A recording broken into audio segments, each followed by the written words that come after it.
In today's video, I'm going to teach you how to link Jira with GitHub, and we aim to have this done in about 5 minutes. Whether you're a developer, project manager, or just someone interested in integrating these platforms, this straightforward guide will help streamline your workflow effectively. Let's start by opening your preferred internet browser. Head to the search bar and type in Jira.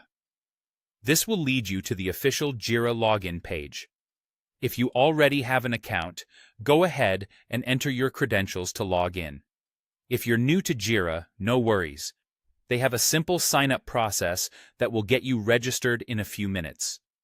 Make sure you have access to the email you plan to use in order to complete the verification step. Once you're logged into Jira, direct your attention to the left-hand menu where you'll see a section labeled Apps. Go ahead and click on it. A drop-down menu should appear. From this menu, find and select Manage Your Apps or Manage Apps, depending on how it appears on your interface. This will take you to a new page where you have access to a wide array of plugins and integrations that you can enable for your Jira account. The next step involves finding the GitHub for Jira app in the Atlassian Marketplace.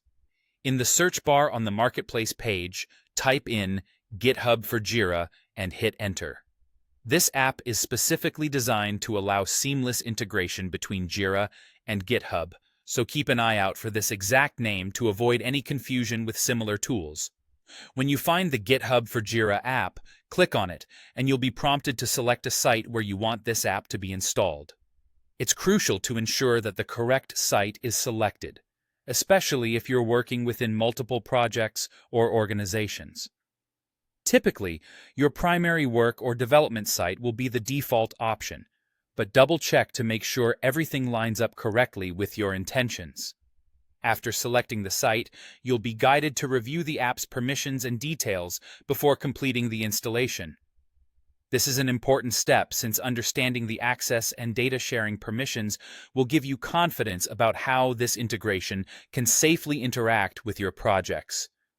Once you're comfortable with the permissions, go ahead and click Install to finalize the setup. And just like that, you've linked Jira with GitHub. This integration will simplify your workflow by connecting your project management tasks with your code repositories, allowing for greater productivity, seamless updates, and improved team collaboration. I hope you found this tutorial helpful and that your experience with Jira and GitHub becomes more intuitive and productive. Thanks for watching, and see you in the next video.